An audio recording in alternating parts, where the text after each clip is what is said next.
This has certainly been a challenging time for our community. Throughout the coronavirus pandemic, we have adapted and pivoted the way we behave as a community, the way we communicate with each other. But there are still important decisions being made by our city government as we respond to the crisis and also in other areas. So we wanted to provide a forum for elected officials to connect with their constituents and for you to hear from them.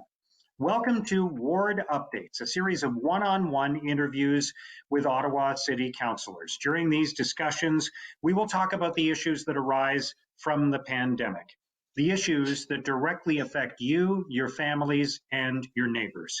We will also share some stories of people who have really risen to the occasion, the heroes in our community during this time. And we'll talk about some other important city business as well. My guest today is the City Councillor for Ward 13, Rideau-Rockcliffe, Rawlson King. Welcome to you. It's a pleasure to join you.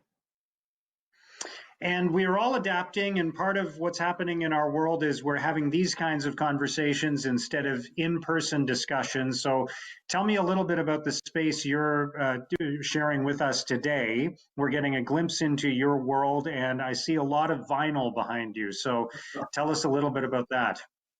Well, today I'm joining you from my office, so this is actually the games room. We have I share a very small townhome with my wife, and she's busy working on her professional items and things in the other bedroom that we have, and so not that I'm exiled, but I find that I do a tremendous amount of work here, and now that unfortunately City Hall generally is closed, my staff and I have been working from home, but working very diligently on many issues, especially concerning COVID-19.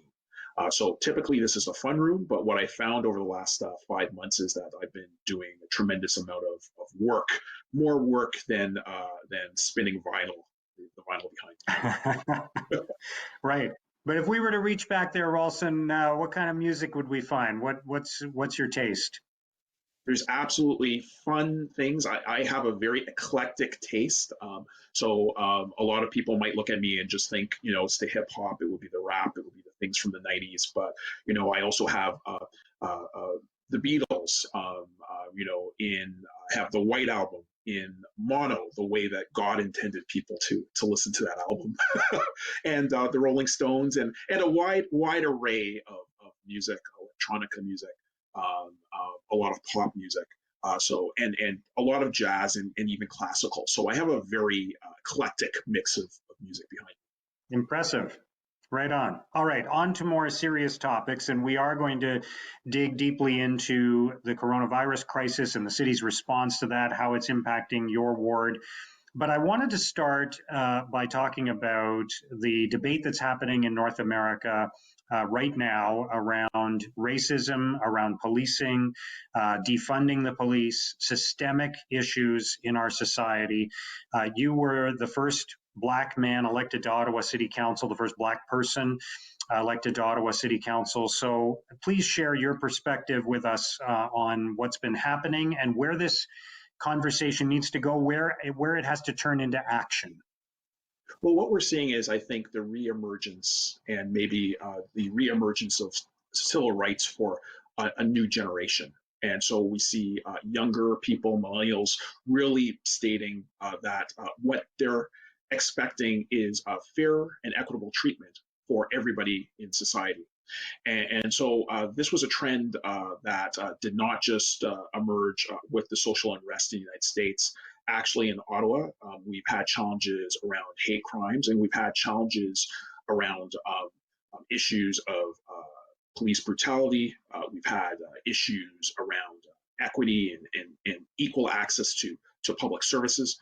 So even before the social unrest in the United States, there was a call by community members for the establishment of an anti-racism secretariat, effectively an anti-racism unit at the City of Ottawa, that would really redress issues of systemic racism, ensure that we're really seeking equity of opportunity and equity of outcome for all people within our city, whether they're Black or from other racialized communities, Indigenous or from other religious groups. So we were doing that work before the outset of basically collective outrage and frustration of people in the United States. And the key thing, I think, and the key benefit in Canada and in our existing political institutions is I think that we have the space to have meaningful dialogues that will lead to policy prescriptions, that will lead to meaningful change around areas such as employment equity and economic development and investments in social services. So we've been working hard on that even before this social unrest, and we will continue to work hard to ensure that we really push for greater equity for all people in the city. And how does that translate into action? Because I think there is a fear on the part of some people that when these moments occur, there is a response. There are statements made by a wide range of people. We can't let this happen again. We need to change. We need to be mindful. The environment has to change. The system has to change. But how do you actually create that change? First, we undertake public consultation with a view for really identifying the gaps in communities, and then ensuring that once those gaps have been identified, that we create policies to address them. So this is a very serious undertaking, I think, by city staff to ensure that there is an office where there will be public consultation. It doesn't have to be ongoing and so extensive in the sense that we know what a lot of the challenges are. I mean, these issues have been studied for decades, but the reality is that we do have to get a contemporary feel for the challenges that are confronting many of our communities. And then we move forward with policy prescriptions. So we listen to where the gaps are, we identify the challenges, and then we create the policies to really address those issues, especially around employment equity, economic development, youth development, investments in social services.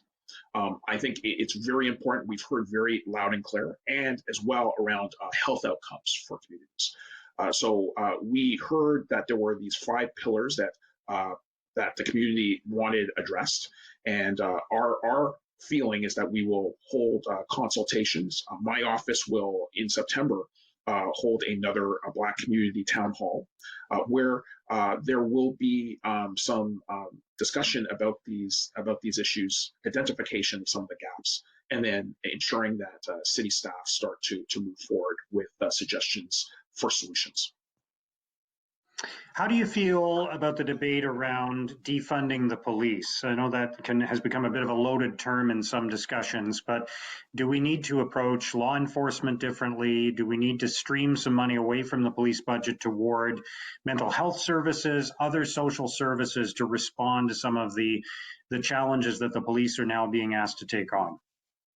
I think that we need to have a focus on ensuring that there is reform at the police service. I think the idea that the police service can easily be defunded or can be abolished is not a practical discussion to really have. I try to remind people that, I'm just a lowly city councillor. I haven't been elected to the House of Commons, so I cannot amend, abolish, repeal, or change the criminal code. And I'm not at the Legislative Assembly at Queen's Park. So I do not have a control over the Police Services Act, which governs our police service. But what we do have greater control over, almost carte blanche control over, is social service investments. And so I was very clear that we need to see really more orders of magnitude investment in those services. I've asked for $50 million of increased investments so that we can really address the root issues, of the challenges that we face in our communities. Because if we're dealing with them at the community level, then we will not be dealing with them at the criminal justice level. And so I think it's very important for us to be very realistic as to the work that we can undertake. But that does not preclude the fact that I am for reform. I am definitely for reform. I think that we need to spend more money and social services. I would rather see that money spent in social services than in additional police services. I think that that should be the goal across the board, is to ensure that we have more investments in our social services so that we don't have to rely on the criminal justice system. And so I'm for greater reform. I think that really defund the police in the Canadian context really does equate to reform, because we are different in Ontario, we are different in Canada. We do not have a direct control over the police service in terms of its operational spends. We have indirect control. And those controls are definitely backstopped by the province. If we don't fulfill certain responsibilities at council, then the province would take more direct control over those responsibilities. But I think what we need to do is really ensure that we are calling for greater prioritization over the police budget. So I'm for those reforms, but I'm for practical, realistic reforms within the structures that we operate in. All right, let's turn to the coronavirus crisis and the response to it. Can you share some of the work that's being done in your ward to address in particular the people who are most affected by this? Your ward has a very diverse population. There are some very wealthy neighborhoods. There are some disadvantaged neighborhoods as well in your community. So tell us a little bit about the work that's being done to support the people who are suffering the most during the coronavirus pandemic. Absolutely. Well, I'm really impressed, and this is what I've told communities time and time again. I'm really impressed with the amount of collaboration that is being undertaken in our community. You know, I'm so proud that we have a wide number of community associations in my ward who have come together to ensure that vulnerable residents receive the food and emergency services that they need through the creation of a collective. So the community associations actually formed a collective called OttawaCares.ca, and you can actually go to that website.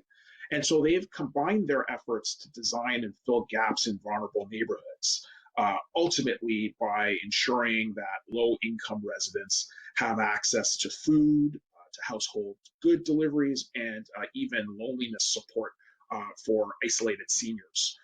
These efforts, especially in Overbrook, which has its challenges, but a neighborhood that I'm proud to call home, ultimately have had its residents recognized for all the great work that they've been doing. So we've actually had two members of our community, Melanie Stafford and Danica Bryson, who have been acknowledged for their work by United Way as Community Builder Award recipients for that great work that they're doing, ensuring that lower income people and vulnerable people and seniors get access to all the services that they need. And that's at the grassroots level.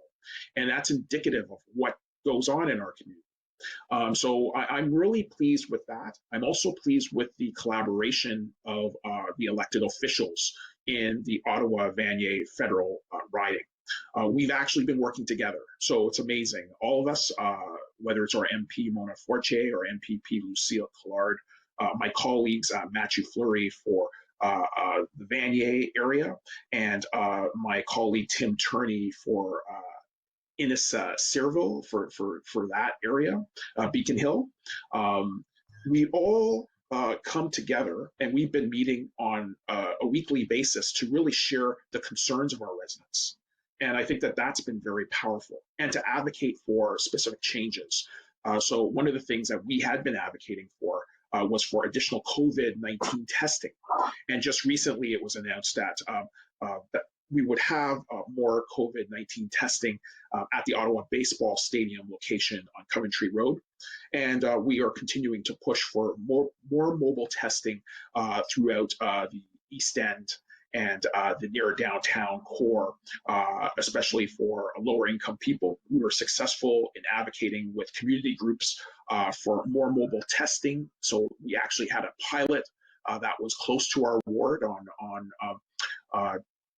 near Donald Street, that had 120 residents come and participate and get tested in our first mobile testing pilot. So we've been undertaking a lot of work with the community, and some of that culminated as well in advocacy work from my office to secure $40,000 for our community resource center that provides food bank services to our neighborhoods. So we've been working hard with city staff, with other elected officials, and with the community to ensure that there's been a robust response to the challenges around COVID-19. So that's the immediate response. What do you think is going to be the lasting impact of this pandemic? What's going to change about the way we operate as a community permanently change, as opposed to the things that by and large will go back to normal? How do we need to adapt going forward? Well, I think that we're going to have definitely challenges around the way that transit is delivered. One of the reasons why we had sustained a large deficit in revenue is because of a drop in terms of people riding the bus, riding the LRT. And we know that over the next extended period, there will be a lot of people who will be working from home if they have that capacity to do so. So that will definitely be a challenge, a potential revenue challenge for the city. And the other challenge that we are seeing will be around small business and ensuring that we provide the best supports that we can to really encourage and enable the sustainability of small business. There's been a lot of challenges in terms of survivability of the businesses, access to capital, ensuring that businesses are not evicted from their properties. So there's been a lot of advocacy work. And I've been proud to work with a local small business supporter, Michael Wood, and to hold small business roundtables for the ward to really have discussions on how do we ensure that we provide the tools to help businesses be viable. And so I've been trying to work with the Vanier BIA, our local business improvement area association, to ensure that we are really promoting tools. The first set of tools are online tools to ensure that small businesses have additional sources of revenue and different approaches to ensure their viability. So I think we will definitely have a lot of challenges, as I said, around transit and around the sustainability of small businesses in Ottawa. You mentioned transit. So how does this change the discussion about the future of public transit in our community? We're building a multi-billion-dollar light rail system. There have been issues, of course, in the first year of phase one, the Confederation line. What do you think about how our approach to transit is going to evolve as a result of more people working from home and some of those other changing dynamics? I think it allows us to think about what we are delivering in terms of mass transit. I think that we need to have a more detailed discussion on what transit will look like in the future. Ideally, and as history has determined from the past, pandemics are temporary. So at a certain point, we will get back to the volume that we had before. But the question really will be, how do we deliver these services in the most effective manner? And I think that this public health crisis has been awful, but if there is a benefit, it has given us some time to actually really start to reflect on the system, and as well has provided some time ultimately for some of the issues to be addressed. So we know that we've had pauses in services so that the problems could start to be addressed. I think it's important for us to really start to have that deeper conversation on what mass transit will look like in the future. In my estimation, we need to be looking for more affordability and obviously ensuring that we have quality in terms of the investments that we have made. But I think it is important for us to start thinking about different changes and different tweaks that we can make to mass transit in this time. The other consequence, of course, of what's happening with public transit is it's having a huge impact on the city's finances, with a lot fewer transit fares being paid by riders, by passengers. So what's your thought on how we approach the huge budget shortfall that the city is going to have? I know you're getting some money from federal and provincial government sources, but there will still be a gap. Will the city have to cut back on expenditures and services in some areas, or will you have to increase taxes beyond the 3% cap that the mayor promised in the last municipal election? Well, at this point, my expectation, and when I'm talking with my colleagues at senior levels of government, we've been very clear that we did have a $192 million shortfall, and that's no fault of our own. The reality is that senior levels of government should ideally, in a federation like ours, act as a backstop, especially when you consider that municipalities in Ontario do not have the capacity to raise debt in order to pay for operations. So we have a stage one payment. There will be an additional payment. That's our understanding. The first payment that has been allocated to Ottawa should address 65% of the initial gap. The tools that staff have presented us have been in terms of a deferral plan. So we've been looking at capital deferrals in order to balance out some of the fiscal challenges that we have. But of course, our hope is that we would ultimately be made whole in the second payment, that the second payment would really address the 35% outstanding deficit that we have. And we make strong representations every time we're on those collaborative meetings with our colleagues to really emphasize the fact that the fiscal pressures that municipalities face are different than the challenges that a senior level would face, where they can not simply, but they can more easily issue debt. So our hope is really the next payment. However, city staff has come up with a plan that is primarily focused around capital deferrals so that we reach balance. What are the other lessons that arise from this pandemic as far as you're concerned? How else do we need to change what we do? I know that a lot of issues have been brought forward, including the low pay associated with frontline jobs in grocery stores and in other frontline services. What are your thoughts on how we need to change as a society as a result of the coronavirus pandemic? Well, I think that we have to really address income inequality. As a municipality, I would acknowledge that we do not have the full tools to do that. We definitely have to be dependent upon our senior levels of government, especially the federal government, to ensure that we are effectively addressing poverty. I say that because my area of the city has some of the higher poverty levels, and all the indicators, including food bank indicators, show that. Because of that, within the fall, I will be looking to introduce a proposal that would call for the creation of a poverty reduction strategy at the city. We really haven't had one in 10 years. And at the city, what we can really do is have better coordination with other levels of government and with communities and with inner city departments in order to really provide a better set of services in terms of addressing poverty reduction, especially around food security and issues around affordability and economic development.